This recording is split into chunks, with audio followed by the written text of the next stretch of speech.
வணக்கம் மக்களே. இன்னைக்கு நம்ம அயனா துணை சீரியல்ல என்ன ஆச்சுன்னு சொல்லி பாத்தீங்கன்னா, நம்ம சேரன் சந்தாவை பாக்குறதுக்காக ராமேஸ்வரம் வரைக்கும் போயிருக்கான். அங்க நம்ம பல்லவன் யாராவது வராங்களான்னு பாக்குறதுக்காக ரோட்டுக்கிட்ட வெயிட் பண்ணிட்டு இருக்கான்.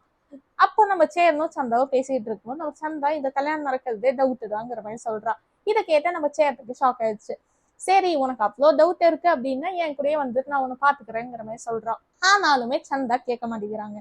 ஏன்னா என்னோட மாமா ரொம்ப ரொம்ப கெட்டவன், அவன் கண்டிப்பா நான் காணோம் அப்படின்னா உங்க வீட்டுக்கு தான் நேரா வருவான், அப்புறம் உங்களுக்கும் பிரச்சனை, அதனால வேணாங்கிற மாதிரி பேசிட்டு இருக்கான். நம்ம சேரணும் சரி உங்க அப்பா தான் 6 மாசம் டைம் கொடுத்துருக்காருல, நம்ம பாத்துக்கலாங்கிற மாதிரி சொல்லிட்டு இருக்காங்க. ஆனா நம்ம சந்தா இல்ல அவரு போய் தான் சொன்னாருன்னு சொல்ல பின்னாடி பார்த்தா அவங்க அப்பாவே வந்துட்டாரு.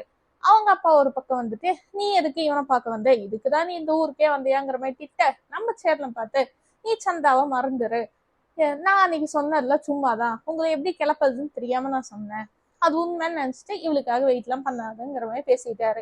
இதை நம்ம பல்லவன் கேட்டுட்டு சரி பேசாம நம்ம சந்தாவை தூக்கிட்டு போயிடலாமான்னு கேட்க நம்ம சேரன் இல்ல அதெல்லாம் வேணாங்கிற மாதிரி சொல்றாங்க. இதனாலதான் சோழன் கிட்டயும் பாண்டியன் கிட்டயுமே சொல்லுங்கிற மாதிரி சொல்றோம்.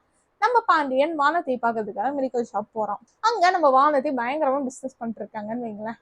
அங்க ஒரு டாக்டர் வேற இருந்தார்ல, அவரை பார்த்து வானதி ரொம்ப ஹேண்ட்ஸமா இருக்காருங்கிற மாதிரி சொல்ல அது நம்ம பாண்டியனுக்கு ஃபயர் ஆயிடுச்சுன்னு வைங்க. நம்ம பாண்டியன் அது வெளியில முழுசா காட்டலனாலுமே அறகுறையா காமிச்சிட்டு தான் இருக்காங்க. இன்னும் இவங்களுக்குள்ள ட்ராக் என்ன ஆக போகுதுன்னு சொல்லி தெரியல. இன்னொரு பக்கம் நம்ம நிலா வீட்டுல சமைச்சிட்டு இருக்கா. நம்ம சோழன் அதே மாதிரி ரொமான்டிக்கா வந்து நிலான்னு சொல்லி கூப்பிட நிலாவுக்கு கை செட்டுருச்சு. அதுக்கப்புறமா இவங்க அப்படியே கொஞ்சம் கொஞ்சமா ரொமான்ஸ் பண்ண அங்க வேற பாண்டி வந்துட்டு அது டிஸ்டர்பன்ஸ் ஆயிடுச்சு. நம்ம சோழனுக்கு பயங்கர கோவப்பட்டு பாண்டியும் திட்டான்.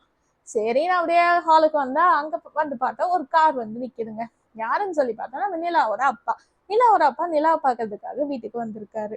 இதை பார்த்து நம்ம சோழனுக்கு கொஞ்சம் பீதி தான் வைங்க. நிலா நல்லாதான் அவங்க அப்பா கிட்ட பேசிட்டு இருக்கா.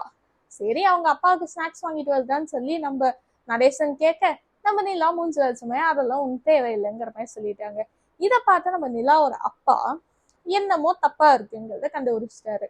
நாளைக்கு நம்ம நிலாவை கூட்டிட்டு போய் தனியா வச்சு என்ன ஆச்சுங்கிறதையும் கேட்க போறாரு. நம்ம சோழன் கிட்ட தனி கொடுத்தனம் போகிறதுக்கான விஷயத்தையும் பேச போறாரு. இதுக்கு மேல என்ன ஆகுதுங்கிறத வெயிட் பண்ணி பார்க்கலாம்.